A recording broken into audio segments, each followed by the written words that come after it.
하소. 감사 기도 드릴 때 아기 잘도 잔다.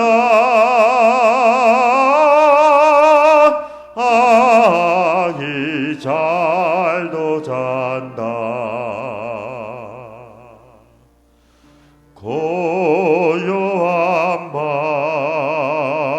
거룩한 밤 영광이 둘린 밤 천군 천사 나타나 기뻐 노래 불렀네. 구주나셨도다.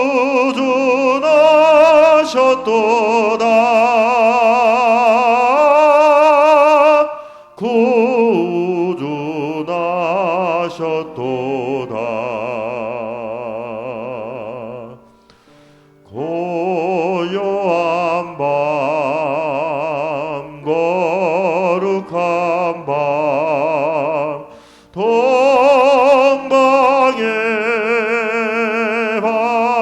박사들 별을 보고 찾아와 굴어 경배 드렸네. 구주나셨도다.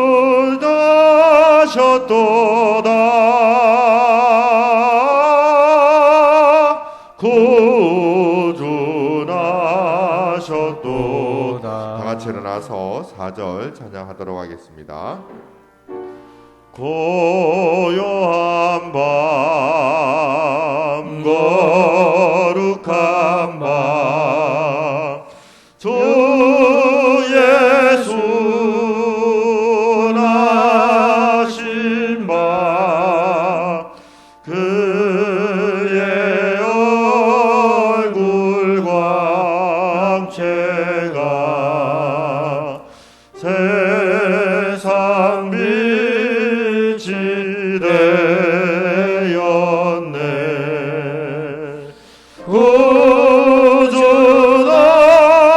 구주나셨도다.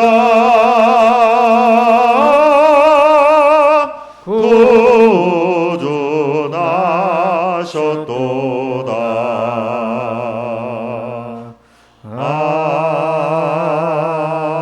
아멘.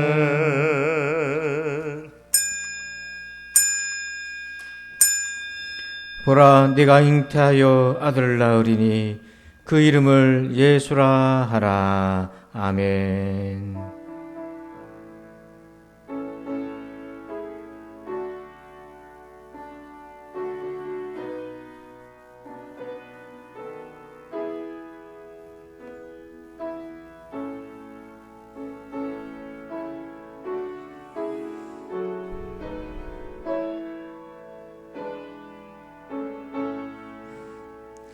우리를 위해 아들을 보내신 하나님을 찬양합니다.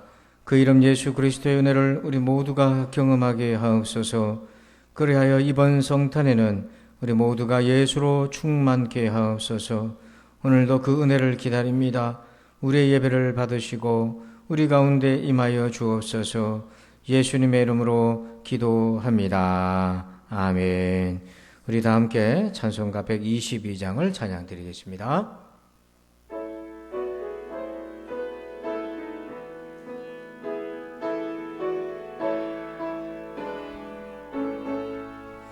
참 반가운 성도여 다 이리 와서 베들레헴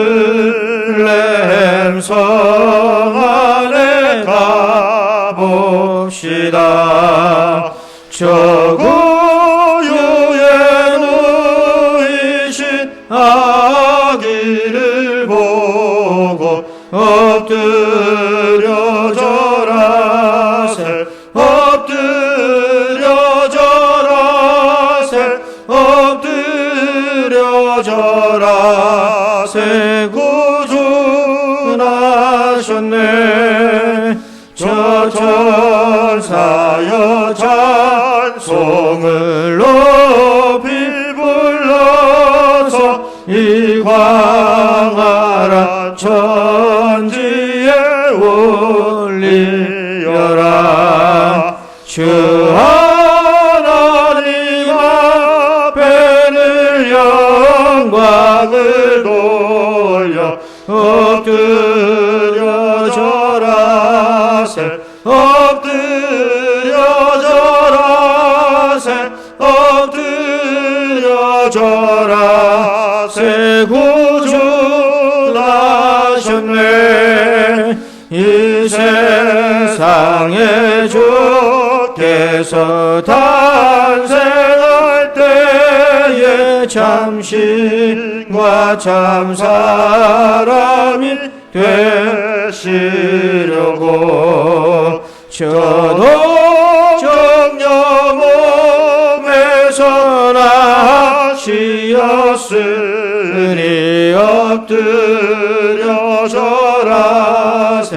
엎드려 절하세. 엎드려 절하세. 구주 나셨네. 여호와의 말씀이 육신을 입어 날 구원할 구주가 되셨도다. 내가 선 찬송을 주 앞에 드려 엎드려 절하세. 엎드려 절하세. 엎드려 절하세. 구주 나셨네. 아멘.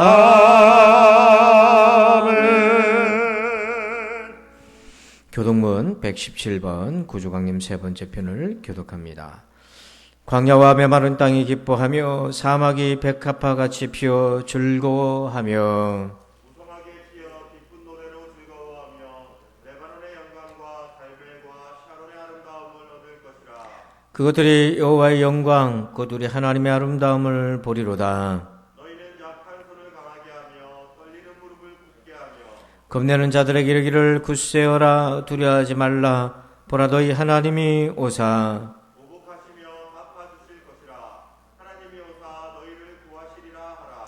그때 맹인의 눈이 밝을 것이며 못 듣는 사람의 귀가 열릴 것이며 그때 저는 자는 사슴같이 뛸 것이며 말 못하는 자의 너는 노래하리니 이는 광야에서 물이 솟겠고 사막에서 시내가 흐를 것임이라. 뜨거운 사막이 변하여 못이 될 것이며 메마른 땅이 변하여 원천이 될 것이며 승냥이 눕던 곳에 풀과 갈대와 부들이 날 것이며 거기에 벼루가 있어 그 길을 거룩한 길이라 일컫는 바 되리니 깨끗하지 못한 자는 지나가지 못하겠고 오직 구속함을 입은 자들을 위하여 있게 될 것이라. 아멘.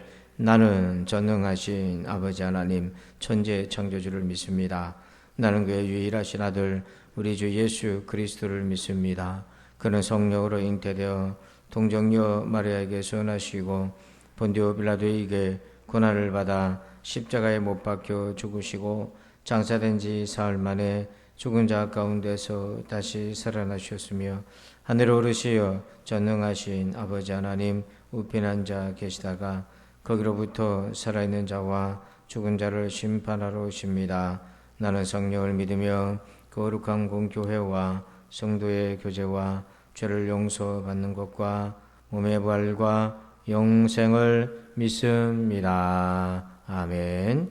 다 함께 자리에 앉으셔서 찬송가 125장을 찬양 드리겠습니다.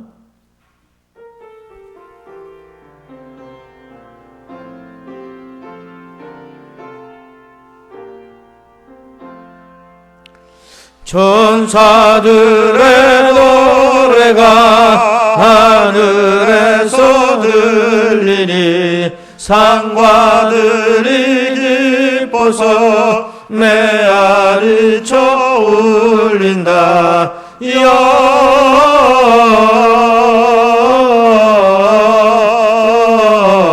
영광을 높이 계신 주께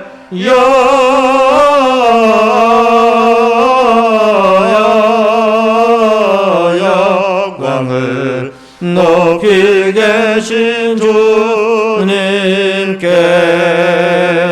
한밤중에 녹자들 양떼들을 지킬 때 아름다운 노래가 청하게 들린다.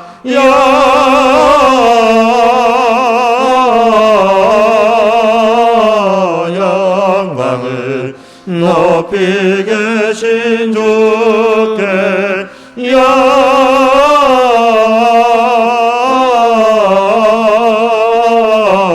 영광을 높이 계신 주님께 베들레헴 달려가 나신아기 예수께 굴어 경배합시다. 탄생하신 아기께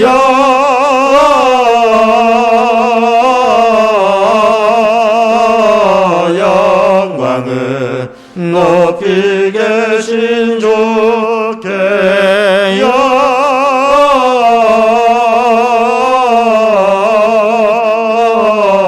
영광을 높이 계신 주님께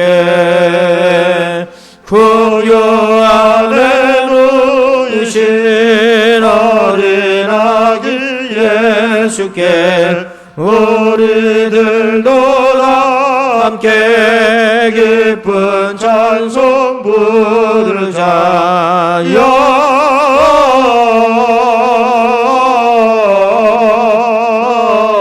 영광을 높이 계신 주께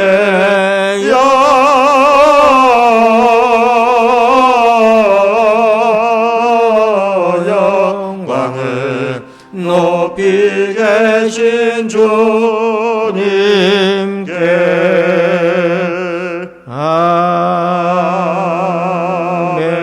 아멘.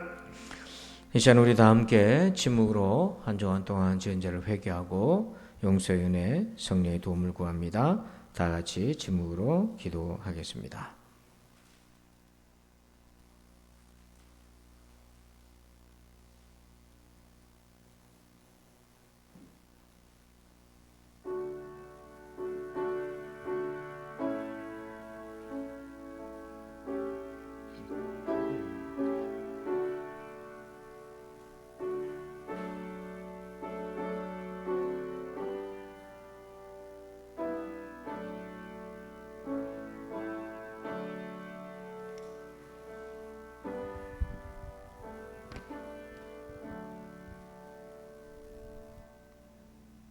드림점 세 번째 주일을 맞아 하나님께 예배드리게 하심에 감사드립니다. 예수님의 오심을 기다리며 성탄의 기쁨으로 충만한 시간 되게 하소서. 예수님을 그리스도로 고백하는 자에게 주시는 은혜를 더하심을 믿고 하나님을 찬양하는 시간 되게 하소서. 구원의 은혜가 여기 있사오니 하나님을 찬양하는 모든 성도가 되게 하여 주옵소서. 아멘. 지난 한 주 은혜 안에 살았으나 때로는 우리가 힘든 지체들, 아픈 지체들이 있습니까? 또한 주 뜻대로 산다 했으나 하나님과의 말씀과는 거리가 먼 삶을 살진 않았는지 스스로 돌이켜 고백하오니 우리의 죄를 긍휼히 여겨 주시어 어린 양 되신 예수 그리스도의 은혜로 나아가게 하소서. 아멘. 오늘은 특별히 제51회 사무총회가 있는 날입니다. 하나님의 은혜 가운데 한 해를 마무리하고 2022년도를 향한 하나님의 뜻을 아는 귀한 시간 되게 하소서. 아멘. 이 시간 말씀을 듣습니다. 듣는 자와 전하는 자가 하나님의 은혜 가운데 있게 하여 주소서. 아멘. 교회와 담임 목사님을 위해 기도합니다. 담임 목사님에게 비전을 더하시며 하나님의 은혜로 강건하게 하여 주옵소서. 아멘. 그 가정과 사역 가운데 은총을 더하여 주옵소서. 아멘. 우리 모두 교회와 연합하여 하나님의 크신 뜻을 이루게 하여 주옵소서. 아멘. 오늘도 맡은 자리에서 감당하는 모든 직분자들과 또 교육부 모든 일원 속에서도 은혜가 있게 하시며 모두가 한 뜻 안에서 연합하여 하나님의 뜻을 이루게 하여 주옵소서. 아멘. 지금도 병실에서 고생하시는 환우들이 있습니다.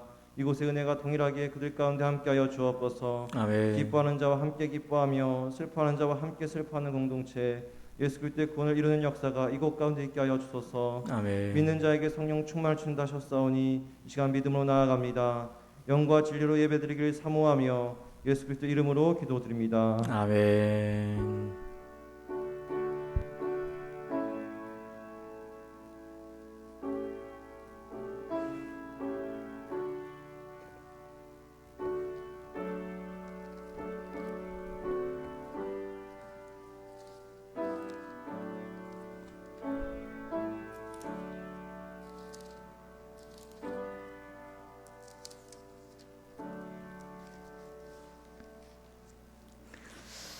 이 시간에는 교회 소식을 말씀드립니다. 좌우에 계신 성도들과 인사하겠습니다. 반갑습니다. 인사할까요? 감사합니다. 오늘은 대림절 세 번째 주일로 지킵니다.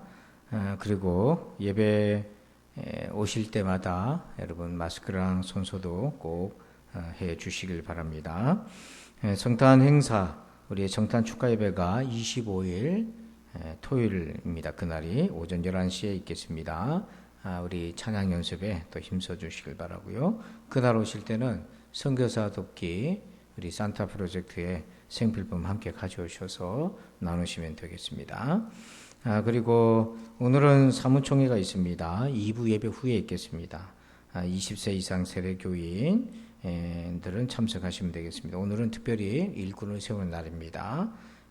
여러분 함께 해주시고요. 교회 달력은 성탄절 때 나눠드리도록 하겠습니다. 그리고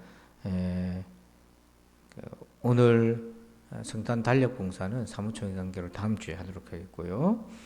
위임장을 오늘 참석 못하신 분들은 일부 마치고 나가실 때 위임장을 꼭 써주시기를 바랍니다. 그리고 나머지 광고는 주보를 참고해 주시길 바랍니다. 이 시간에는 드리신 예물을 위해서 기도하겠습니다. 한 주간도 구원의 은혜 가운데 살아가게 하시니 감사합니다. 참 다양한 일들에 우리의 마음을 빼앗겼습니다. 주님, 오늘 우리의 마음을 모아 주께 드립니다. 우리의 예물을 받아 주옵소서. 사랑의 주님, 우리에게 오늘도 복을 주시옵소서. 날마다 예수님과 동행하는 복을 주옵소서. 주님이 우리와 함께 하심을 예배와 일상에서 일터에서 순간순간 맛보게 하여 주옵소서. 그래서 오늘 천국 소망으로 살아가게 하여 주옵소서. 감사합니다. 주님, 예수님의 이름으로 기도합니다. 아멘. 오늘 주시는 말씀 보겠습니다. 마가복음 15장 39절 한 절만 보겠습니다.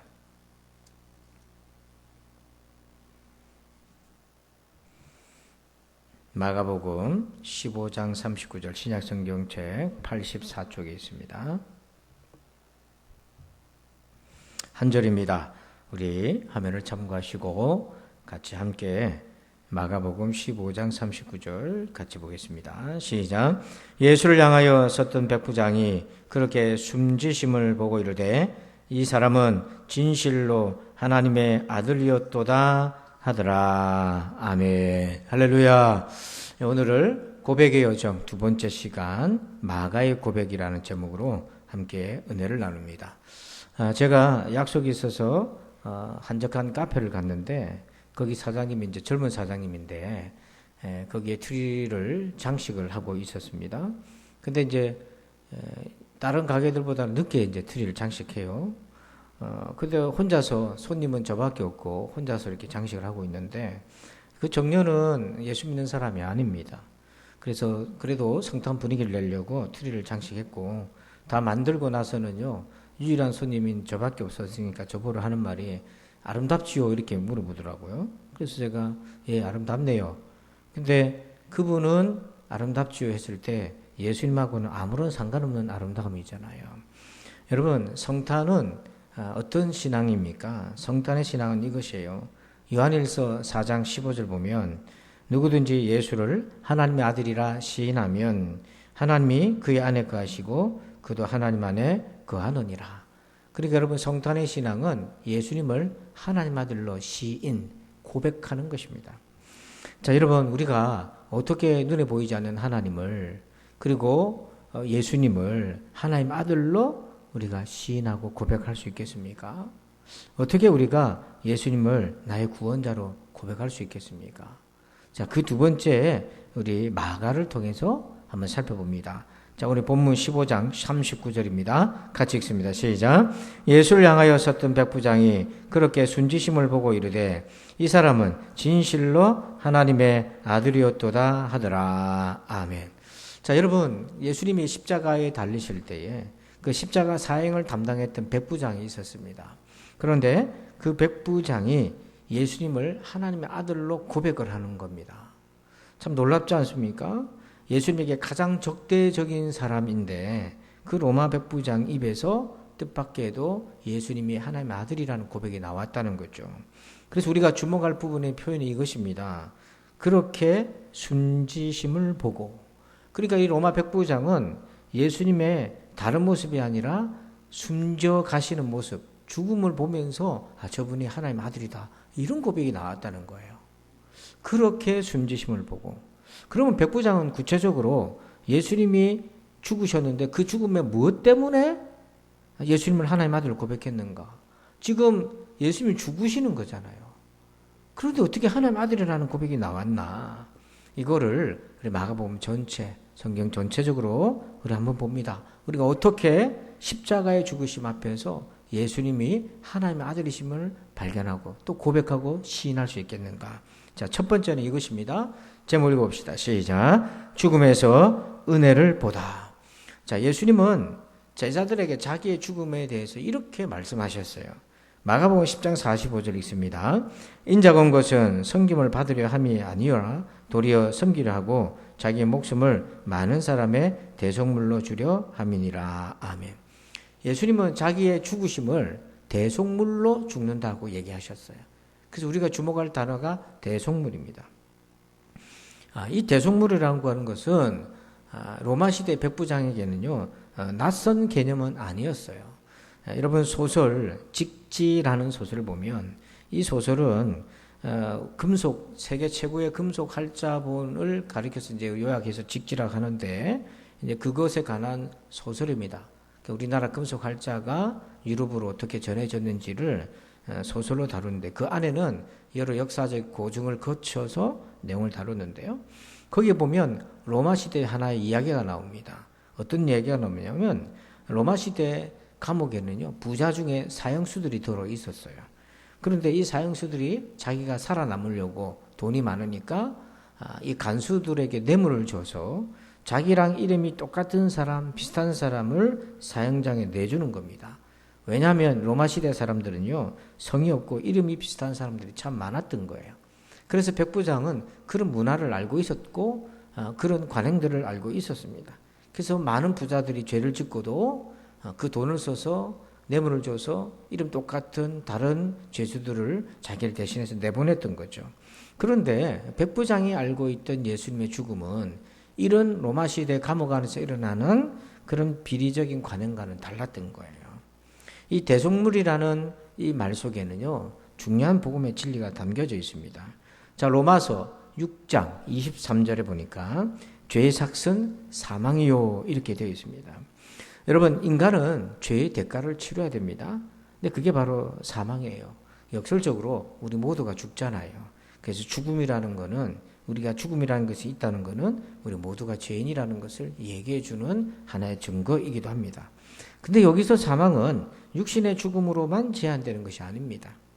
죽음 이후에 하나님의 심판을 받고 지옥에 가게 되는 영원한 죽음을 의미하는 겁니다. 이거는 하나님의 공의입니다. 하나님의 정의예요. 죄인이 죄의 대가를 치르는 것은 당연합니다.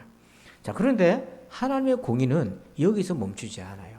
한 걸음 더 나아가서 하나님은 그 공의를 단지 죄의 대가를 묻는 것으로 끝나지 않고 죄인에게 그 죄를 용서받을 수 있는 길을 열어주셨어요.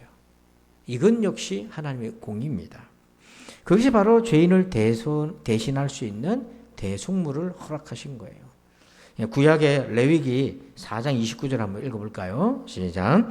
그 속죄 제물의 머리에 안수하고 그 제물을 번제물을 잡는 곳에서 잡을 것이요. 여기 보면 속죄 제물이라고 표현이 되어 있는데 이게 바로 대속물입니다. 죄인이 자기의 죄의 대가로 자신을 대신해서 하나님 앞에 제물을 드리는 거죠. 양이나 염소나 소를 드리게 됩니다. 자, 그런데 이 속죄 제물이, 즉 대속물이 죄인을 대신하려면 두 가지 조건이 있어야 돼요. 하나는 뭐냐면 그 제물이 흠이 없어야 돼요. 병든 제물을 가져오면 안 됩니다. 흠이 없는 제물이어야 됩니다. 죄가 없어야 됩니다. 제물에도 죄가 없어야 되죠. 또 하나는 뭐냐면 그 제물에게 자기의 죄를 전가시켜야 합니다. 뒤집어 씌운다는 얘기죠. 어떻게 전가를 시키냐면 바로 대속물의 머리에다가 안수를 하고 손을 올리고 자기 죄를 그 제물에다가 고백을 합니다. 하나님 앞에. 그러면 그 고백한 죄는 그 제물에게 전가됩니다. 옮겨지는 거예요.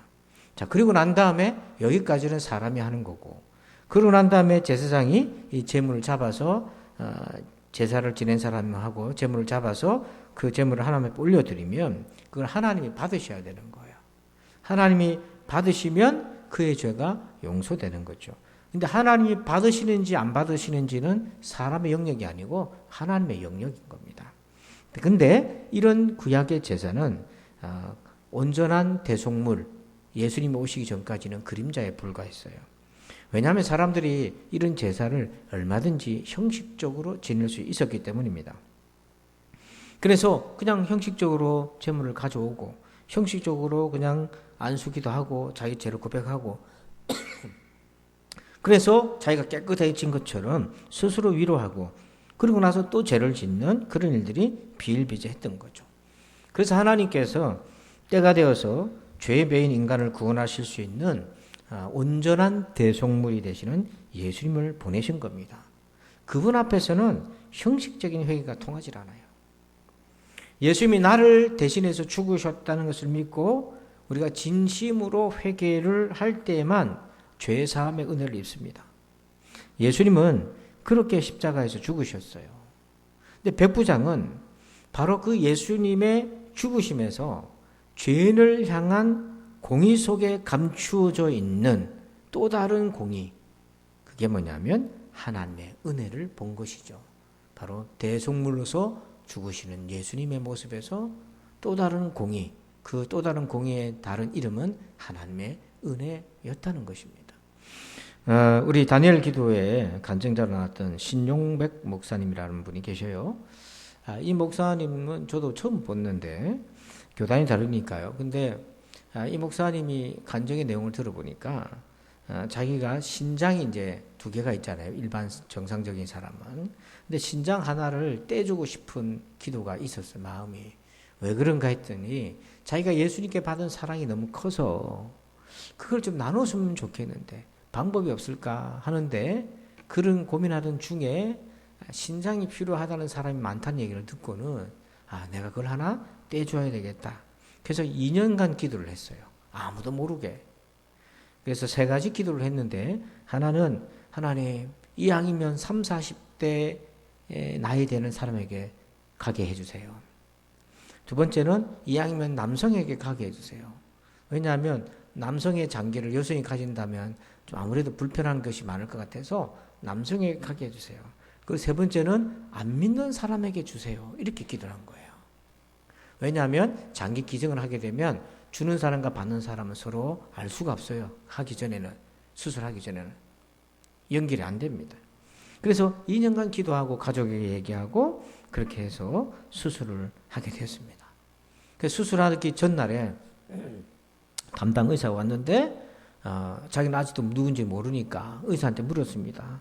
내가 줄 그 사람의 나이가 어떻게 됩니까? 했더니 43인가요? 40대 초반이고 두 아이의 아빠라는 거예요. 그 자기 기대대로 3, 40대가 맞고요. 두 번째는 남성이 맞고요. 세 번째는 그 사람 혹시 교회 다닙니까? 그랬더니 의사는 모르겠대요. 자기가 모르겠는데 나중에 보니까 불신자가 맞아요. 교회를 간 적이 없어요. 그래서 수술을 성공적으로 다 마쳤습니다. 왜 그렇게 했습니까? 자기가 받은 예수님의 사랑을 전하고 싶어서. 안 믿는 사람들이 어떻게 예수님의 그 은혜, 십자가 은혜, 하나님의 그 은혜를 알겠습니까? 그래서 얼굴도 모르는 누군가가 신장을 자기 위해서 떼줬는데 그 수술한 사람을 나중에 만났어요. 만나고 보니까 서로 알게 되었고 이분이 목사님이란 걸 알게 되었고 그래서 수술한 이후에 병실에 찾아가서 목사님이 그를 위해서 기도해 주는데 그가 아멘 하고 화답해요? 당신 교회를 다녔느냐? 아니에요. 제가 이 이식을 받고는 오늘부터 교회를 다니기로 결심했습니다. 그렇게 고백하면서 처가와 본가 식구가 8명인데 그 8이 다 예수 믿게 되었고 지금도 신실한 그리스도인의 길을 걸어가고 있어요. 왜 그렇게 했습니까? 목사님이 헌신한 십자가의 그 은혜의 사랑으로 예수님을 만났기 때문인 거예요. 백부장은 그렇게 죽으심을 보고 그가 하나님의 아들이라고 고백했던 것, 바로 예수님의 죽음 속에 또 다른 공의, 죄인을 향한 대신 죽으시는 하나님의 은혜를 보았기 때문인 거예요. 두 번째는요, 제목 읽읍시다. 시작. 죽음에서 순종의 사랑을 보다. 아멘. 자, 마가복음 8장 33절을 읽어봅니다. 여러분들만 크게 읽어주세요. 시작.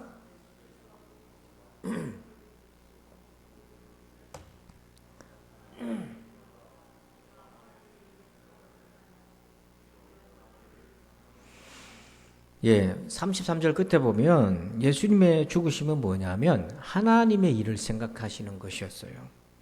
베드로가 이 말씀을 듣고는요, 예수님이 십자가에 죽으셔야 된다는 얘기를 듣고는 베드로가 예수님을 가로막았어요. 그리고 원문에 보면 어떤 의미로 되어 있냐면 예수님을 따로 제자들 무리 속에서 따로 빼가지고 예수님 잠깐 봅시다 하고 예수님을 옆으로 한적한 곳으로 데리고 가가지고 거기서 강력하게 항변한 거예요. 예수님 그렇게 하면 안 됩니다. 그런 말씀하시면 안 돼요. 라고 다그쳤다는 거예요. 그러니까 예수님은 그런 베드로를 보고 인간적으로는 마음을 알죠. 왜 그러는지. 그런 베드로를 향해서 사탄이라고 꾸짖으면서 네가 하나님의 일을 생각하라고 책망을 했어요. 자, 여러분 예수님의 죽으시면은 하나님의 뜻에 대한 철저한 순종이 충만한 거예요. 자, 빌립보서 2장 8절에 보면 사람의 모양으로 나타나사 자기를 낮추시고 죽기까지 복종하셨으니 곧 십자가에 죽으심이라. 여러분 십자가의 죽으심은 예수님의 복종, 순종하심이에요. 근데 우리가 순종이라는 단어도 들으면 그 순종이라는 단어의 폭, 이 스펙트럼도 참 다양하잖아요. 자, 여러분 아브라함이 순종해가지고 자기 고향 갈대아 우르 땅을 떠나서 모든 삶의 기반을 버리고 약속의 땅으로 왔어요. 그리고 그것도 순종이고 100세에 얻은 아들 이삭을 하나님 바치라니까 또 그것도 순종해서 바쳤어요. 그의 순종도 얼마나 위대합니까? 모세의 순종도 그렇잖아요.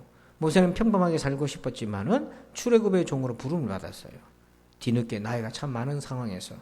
그럼에도 불구하고 그가 하나님의 명령에 불순종하다가 마침내는 순종하게 되었고 그 과정에서 하나님이 모세를 향해서 저는 지상에서 가장 온유한 자다고 그렇게 칭찬해 주셨어요. 다윗도 그렇잖아요. 다윗도 하나님의 마음에 합한 사람, 순종하는 사람이었어요. 다윗이 골리앗을 만났을 때에 하나님이 주신 믿음이 있었어요. 그게 뭐냐면 저 골리앗을 대적하라는 거죠. 근데 다윗은 그 믿음에 순종해가지고 담대하게 골리앗과 마주하면서 골리앗을 물려주셨습니다. 여러분 이런 순종의 모습이 얼마나 비범합니까? 특별합니까? 자, 그런데 이들의 순종은 어떤 면에서는요, 자기 자신들이 복을 받는 그런 과정이라고 볼 수 있어요. 그런데 예수님의 죽으심에는요, 그 누구도 범접할 수 없는 깊이의 순종이 있습니다.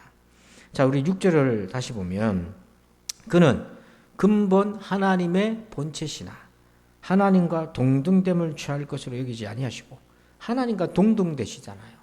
자, 그런 분이 사람으로 오셨어요. 한없이 이미 낮아지신 거예요. 하지만 예수님께서는 거기서 더 내려가셔서 진흙에 불과한 우리를 위해 대신 죽으신 겁니다. 거기까지 가셨어요.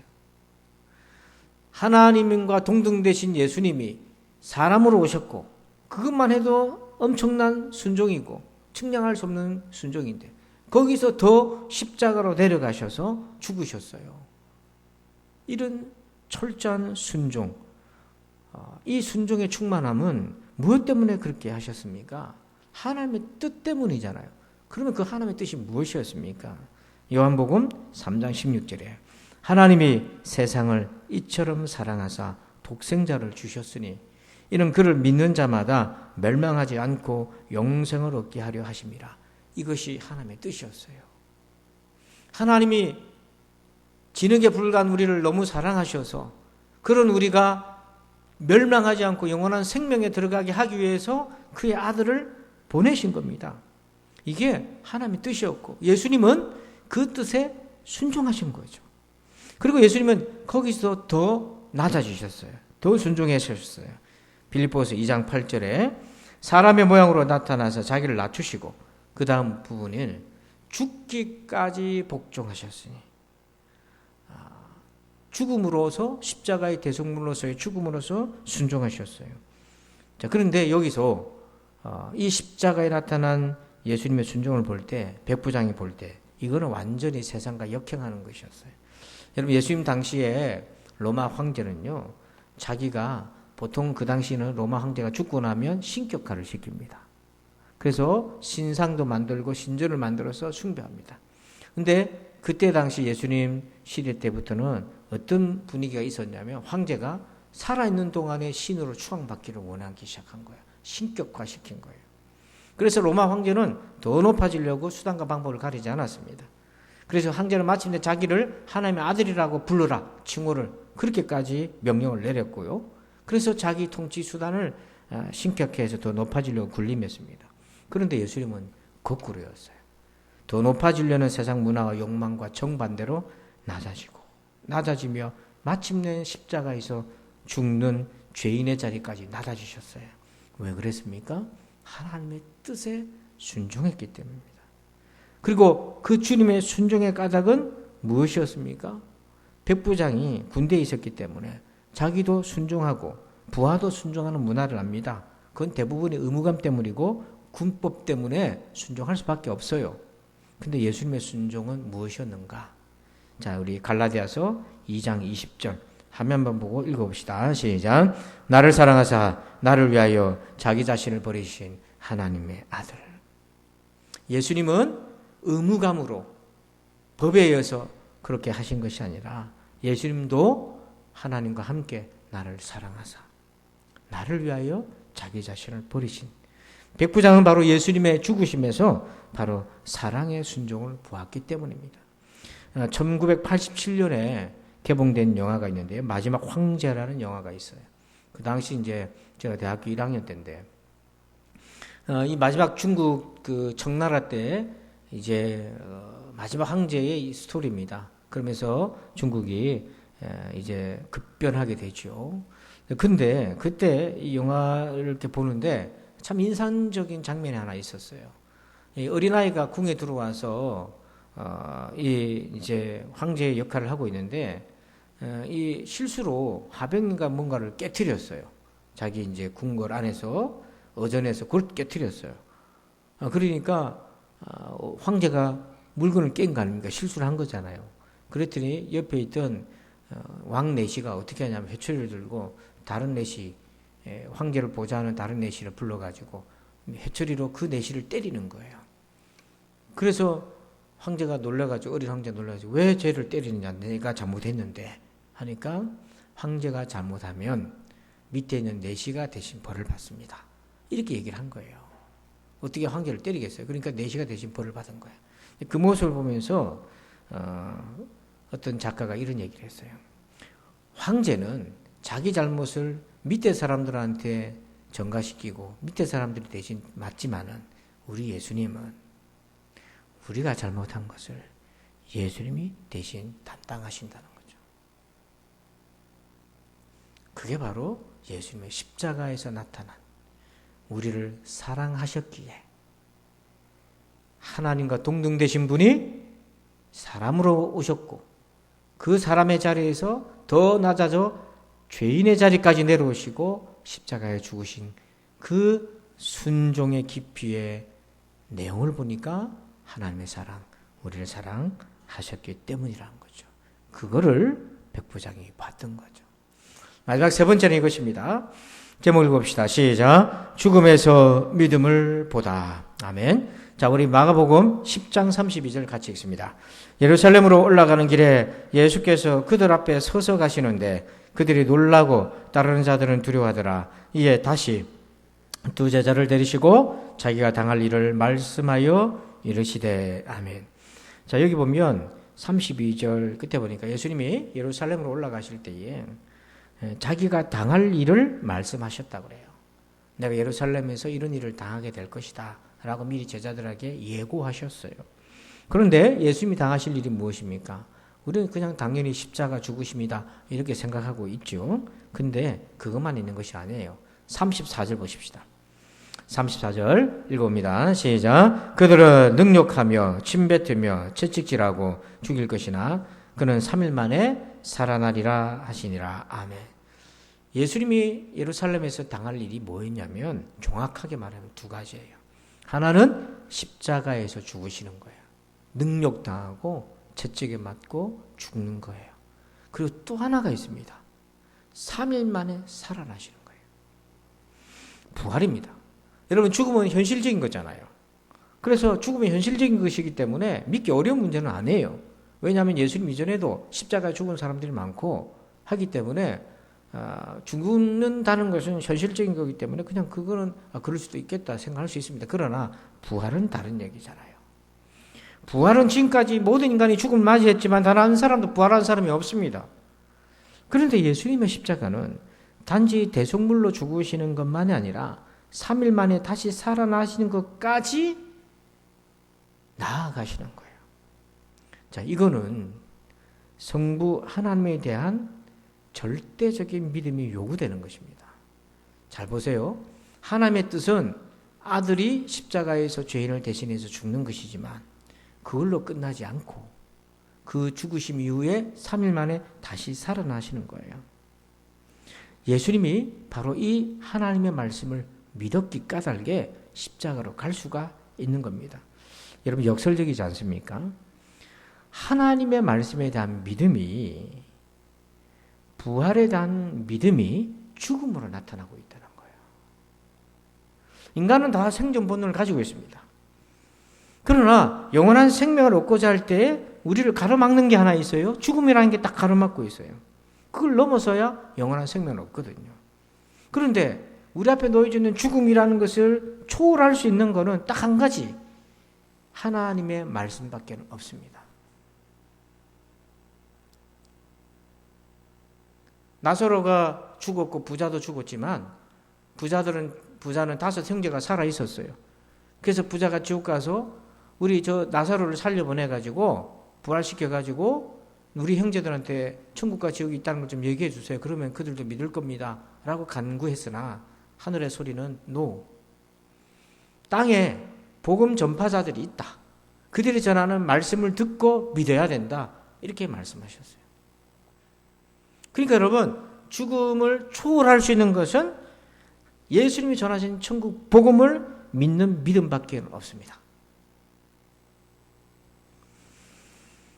진정한 십자가는요, 바로 이 부활에 대한 믿음 때문에 그 십자가 앞으로 갈 수가 있는 거고, 그리고 예수님은 하나님에 대한 그 믿음을 십자가로서 고백을 하신 거예요. 이걸 우리가 어떻게 적용할 수 있습니까?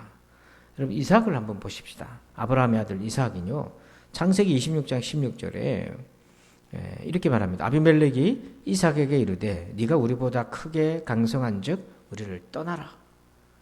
이삭이 블레셋의 아비멜렉 왕 지경에 머물고 있었어요. 근데 그때 이삭이 100배나 수확을 거두며 거부가 되었습니다. 세력이 확장되자 아비멜렉이 떠나라 쫓아보냈어요. 그러니까 자기가 삶의 터전을 이루었던 거부의 그 터전을 버리고 또 가야 되는 겁니다. 쫓겨난 거죠. 근데 쫓겨나면서 아브라함 때부터 있었던 우물을 파손시키면서 더 이상 거주하지 못하도록. 그럼 광야에는 우물이 없으면 거주가 안 되니까요. 우물을 묻어버린 거죠. 쫓아내버렸어요. 이삭이 전쟁을 할 수가 있겠습니까? 을의 위치에 있는데요. 억울하지만 물러났어요. 물러나긴 했는데 어디 갔냐? 여전히 하나님이 머물라고 하는 그 지역에 내에서 머물렀어요. 그리고 우물을 파니까 또 우물이 얻었어요. 또 그곳에서 백성들이 또 방해하니까 또 우물을 파손시키니까 또 우물을 캐서 또 우물을 얻었어요. 계속해서 방해를 하게 되었습니다. 그러니까 계속해서 이삭은 쫓겨다니고 무기력하게 보인 겁니다. 하지만 왜 이렇게 이삭이 무기력하게 움직였습니까? 이삭에게는 믿음이 있었어요. 그의 무기력해 보이는 행동에는 믿음이 하나 있었던 거죠. 자, 26장 1절에 보니까 아브라함 때에 첫 흉년이 들었더니 그 땅에 또 흉년이 들매 이삭이 그랄로 가서 블레셋 왕 아비멜렉에게 이르렀더니, 그러니까 지금 흉년이 와서 어쩔 수 없이 블레셋 아비멜렉 왕 지경에 왔습니다. 그곳에 온 이유는 뭐냐면 2절에 보면 여호와께서 이삭에게 나타나 이르시되 애굽으로 내려가지 말고 내가 내게 지시하는 땅에 거주하라. 애굽으로 이집트로 가기 위해서 그곳에 내려온 거예요. 자, 그랬더니 하나님이 스탑시켰어요. 가지 마라. 내가 머물라고 하는 곳에 그대로 머물러라. 그러면서 하나님이 약속을 하셨어요. 3절에 이 땅에 거류하면, 지금 네가 있는 이 아비멜렉의 땅에 거류하면 내가 그 땅이 여전히 가나안 땅 약속의 땅이니까 내가 너와 함께해서 내게 복을 주고 내가 이 모든 땅을 너와 내 자손에게 주리라. 내가 내 아버지 아브라함에게 맹세한 것을 이루어 네 자손을 하늘의 별과 같이 번성하게 하며 이 모든 땅을 내 자손에게 주리니 내 자손으로 말미암아 천하 만민이 복을 받으리라. 하나님이 이 약속을 이삭에게 주셨어요. 그래서 이삭은 그 약속을 믿고 아비멜렉이 통치하는 땅에 머물러 있었어요. 근데 어떤 일이 생겼습니까? 아비멜렉이 쫓겨내버리는 거예요. 나가라고 쫓아내는 거예요. 어떻게 해요? 하나님이 머물러야 했는데 쫓겨납니다. 우물도 파묻어 버렸어요. 그때 이삭이 전쟁해가지고 그것을 사수하는 게 아닙니다. 전쟁할 능력도 없었어요. 그 어떻게 하냐? 쫓겨납니다. 쫓겨나서 또 다른 지역에 옮겨서 거기 또 우물을 파요. 또 거기서 쫓아가가지고 또 쫓겨내보내니까 또 쫓겨가서 또 한적한 곳에 점점 구석으로 몰립니다. 저항을 제대로 못합니다. 자, 그런데 왜 그렇게 무기력하게 보였습니까? 아비멜렉이 그렇게 자기를 학대할 때에 이삭은 믿었어요. 이제 여기서 우리가 부활의 믿음에 대한 신앙을 적용할 수 있는데, 하나님이 나한테 약속했으니까 그 약속을 붙들고 물러나는 거예요. 그 약속을 붙들고 물러나는데 결국엔 어떻게 됐습니까? 28절, 창세기 26장 28절 읽어봅시다. 시작. 그들이 이르되 여호와께서 너와 함께 계심을 우리가 분명히 보았으므로 우리의 사이 곧 우리와 너 사이에 맹세하여 너와 계약을 맺으리라 말하였노라. 아멘.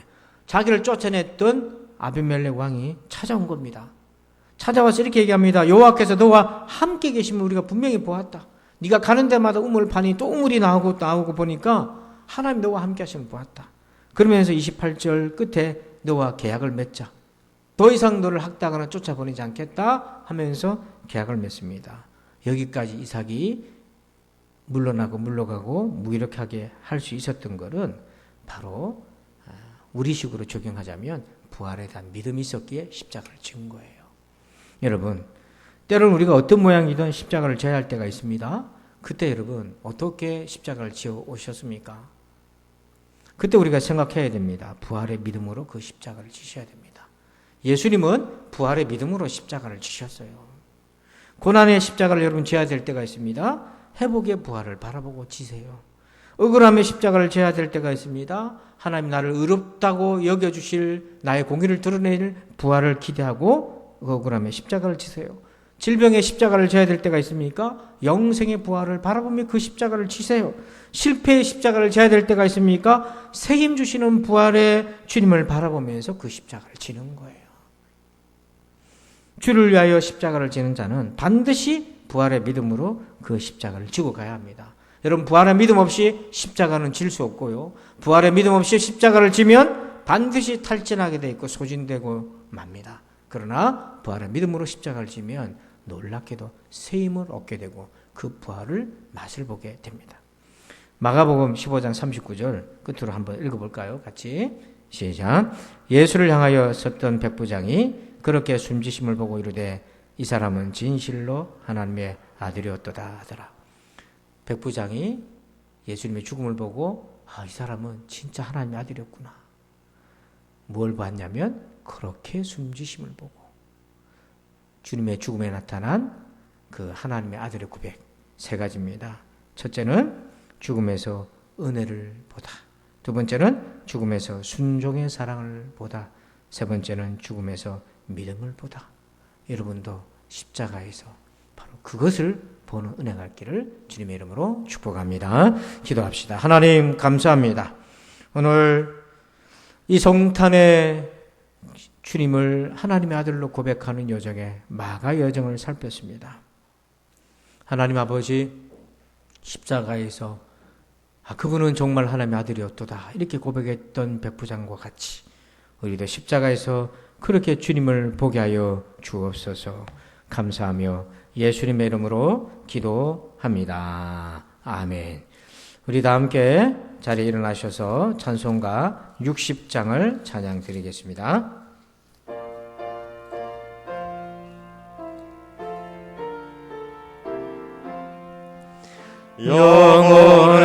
영혼의 빈 예수님 가까이 비춰주시고 이 세상 구름이라나 가리지 않게 하소서.